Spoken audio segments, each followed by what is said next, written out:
నమస్కారం. నా పేరు మల్లేశ్వరరావు, బీజేపీ జిల్లా secretary. Marpalli mandal Vikarabad constituency Chevella parliament. ముందుగా మీ ప్రెస్ వాళ్లకు ధన్యవాదాలు. చెప్పండి. చేవెళ్ళ పార్లమెంట్ లో ఎవరి హవా నడుస్తుంది? బీజేపీ. కమలం పువ్వు. ఎందుకు కమలం పువ్వు ఎందుకు? అభివృద్ధి దేశంలో ఈ రోజు నరేంద్ర మోడీ గారి పాలన సుస్థిర పాలన అందిస్తుంది కాబట్టి నరేంద్ర మోడీకి పట్టం కడుతున్నారు. ఇప్పుడు కేంద్రంలో రాహుల్ గాంధీ ప్రధానమంత్రి అవుతుండు, కాంగ్రెస్ గెలుస్తుంది, రాహుల్ గాంధీ ఎక్కడ గెలుస్తారు? రాహుల్ గాంధీ గెలవకనే అమెరికా గెలవకనే గెలవేండు. దేశంలో ఎక్కడ నిలబడ్డా గెలుస్తాను లేదే తప్పు. ఎక్కడ గెలిచినా గెలవడు. ఖచ్చితంగా ఈసారి 400 సీట్లతో మళ్ళా బీజేపీ గవర్నమెంట్ అధికారం చేయబోతుంది. 10 సంవత్సరాల కాలంలో కూడా ఒక్క నాయకుడు గాని ఒక మంత్రి గాని అవినీతి లేని పాలన అందించడం అంటే అప్పుడు నరేంద్ర మోడీ గవర్నమెంట్ మచ్చలేని నాయకుడు. ఖచ్చితంగా కరోనా కష్టకాలంలో ఈ రోజు దేశ ప్రజలు గుట్టలేక రాలిపోతుంటే వ్యాక్సిన్ అనుకోని ప్రతి ఒక్కరికి ఉచిత వ్యాక్సిన్ ఇచ్చి ఈ రోజు దేశ ప్రజలను కాపాడుకున్నాడు. అదే విధంగా ఉక్రెయిన్ రష్యా యుద్ధంలో కూడా కానీ అటు చూస్తే మన విద్యార్థులపై దాడి చేస్తుంటే కూడా యుద్ధాన్ని ఆపి మన విద్యార్థులను తీసుకొచ్చి మన దేశానికి తెప్పించిన ఘనత మన నరేంద్ర మోడీ గవర్నమెంట్. అందుకే ఖచ్చితంగా అదేవిధంగా 500 సంవత్సరాల నుంచి రామ మందిర ఇష్యూ ఎక్కడ ఇష్యూ కాకుండా రక్తపాతం లేకుండా చీమ కానికుండా కూడా అయోధ్య రామ మందిర్ కూడా నిర్మించడం జరిగింది. ఆ ఘనత ఈ రోజు మోడీ గారికి దక్కింది. ఖచ్చితంగా ఈసారి కూడా మళ్ళా 400 సీట్లతో పైచిలుకొని 400 సీట్ల పైచిలుకు స్థానాలు గెలిస్తే ఈ మన రాజ్యాంగాన్ని రాజ్యాంగాన్ని ఎవరు చెప్పారు? బయట ప్రచారం ప్రతిపక్షం బాగానే బట్టగలిసి మిలేసి అయిపోయినా బట్టగలిసి మిలేసి అయిపోయినా అది తప్పు. ఎవరి గౌరవం వాళ్ళకు ఉంటది. ఖచ్చితంగా ఈ రోజు ఇక్కడ చెప్తున్నాము 400 సీట్లు కూడా మన చేవెళ్ళ పార్లమెంట్ కూడా విశ్వేశ్వర రెడ్డి గారు కూడా అలా అడుగు పెట్టబోతున్నారు. ఖచ్చితంగా ఉంటాడు. సిట్టింగ్ ఎంపీ ఉన్నాడు. సిట్టింగ్ ఎక్కడ సిట్టింగ్ అండి? విలేజ్ తెలియదు. ఉన్న రంజిత్ రెడ్డికి ఒక విలేజ్ కూడా తెలియదు. ఎక్కడ చేసిండు? ఏడ చేసిండు చెప్పు రంజిత్ రెడ్డి. గుడ్ల స్కామ్ ఉంది, పక్కల స్కామ్ ఉంది, చిన్నపిల్లల అంగన్వాడికి పంపించినట్టు గుడ్లలో కూడా స్కామ్ ఉంది ఈ రోజు రంజిత్ రెడ్డి గారికి.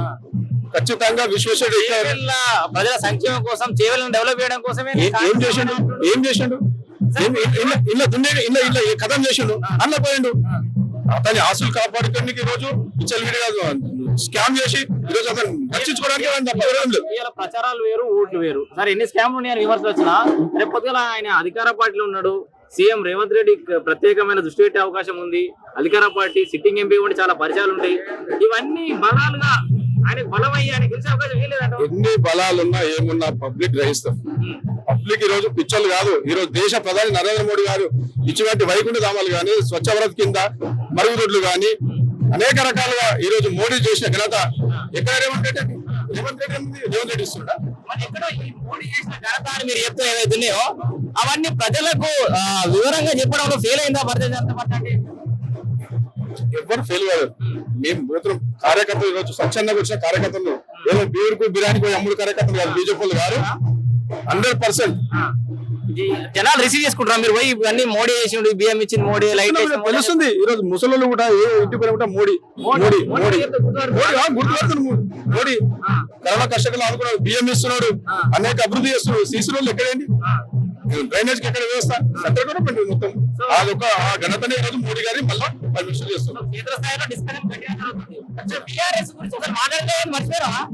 ఎందుకు అయిపోయింది? బీఆర్ఎస్ గతంలో 10 సంవత్సరాల క్రితం కర్ణాటక దేవుడ పరిస్థితి ఏమైందో ఇది కూడా ఇదే పరిస్థితి. అట్లా మర్చిపోదు. బీఆర్ఎస్ మళ్ళీ ఇట్లా లేస్తుంది. ఎవరు చెప్పి లేస్తున్నారు? ఎవరు చెప్పి? కేసీఆర్ చాణక్యత ఏం అయిపోయి కేసీఆర్ మంచిగా అనుకుని రెస్ట్ తీసుకుంటారు. ఎర్రబల్లి పవర్ కూడా మంచి రెస్ట్ తీసుకుంటారు. బీసీపీ టికెట్ ఇచ్చిన కాసం సీనియర్ ఆయన గెలుస్తాడా? ఎవరు చెప్పారు సీనియర్? ఎన్నో ర్యాష్ ఎందుకు ఎన్నాడు. ఆ పల్లెకి ఈ పల్లెకి చూస్తాడు. ఎవరేమన్నా కూడా ఈ రోజు సబ్కా సాత్ సబ్కా వికాస్ ఈ రోజు మైనార్టీ సోదరులు కూడా ఈ రోజు మన భారతీయ జనతా పార్టీ 10 ఏళ్ళు అంత బ్రహ్మాండంగా పాలించిన లెక్కలెక్క తీసుకుంటలేదు. మాట ముచ్చట కాదు. ఎక్కడ అయిపోయింది. పబ్లిక్ గ్రహించి పక్కకు పెట్టారు.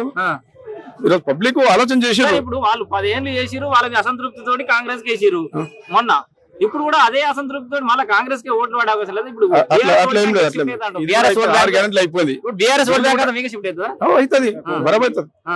ఈ రోజు హామీలు ఇచ్చడం కాదు, హామీలు నెరవేరడం గొప్పతనం. మొన్ననే కాంగ్రెస్ కి ఇష్టం ఇవాళ బీజేపీ సైడ్ బీజేపీ ఆలోచిస్తారు, 100% బీజేపీ ఆలోచిస్తారు. ఈ రోజు దేశ వైపు, దేశ యువత గాని ప్రతి ఒక్కరు కూడా దేశ వైపు చూస్తున్నారు. దేశంలో ఏమైతుంది, నరేంద్ర మోడీ ఉంటే ఏమైతుంది, తుత్తుమర్గాలు ఉంటే ఏమైతుంది, పబ్లిక్ స్వచ్ఛంగా అర్థమైంది. అంతేనా?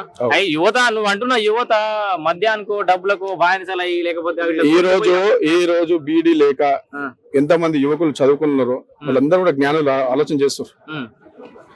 డిఎస్సీ ఎలక్షన్ రాదని ఏదో మేనిఫెస్టో చేసి వాళ్ళ కోచింగ్ పంపించి ఏదో డిఎస్సీ చేస్తున్నాడు, కోచింగ్ చేస్తున్నాడు, దాన్ని ఇది చేస్తారు. అట్లా చెప్పేసి ఖచ్చితంగా ఈ రోజు నరేంద్ర మోడీ వారి వైపు ఉన్నారు. ఈ యువతకు ఉద్యోగాలు ఇస్తుందా బీజేపీ అంటే? ఇప్పుడు మరి 10 ఏళ్ళు ఎన్ని ఇచ్చింది, ఇప్పుడు ఇస్తుందంట. ఇస్తుంది, ఎందుకు ఏంది ఇప్పుడు సెంట్రల్ గవర్నమెంట్ ఉన్నాయి పోస్టులు ఇస్తుంది, గవర్నమెంట్ ఇస్తుంది.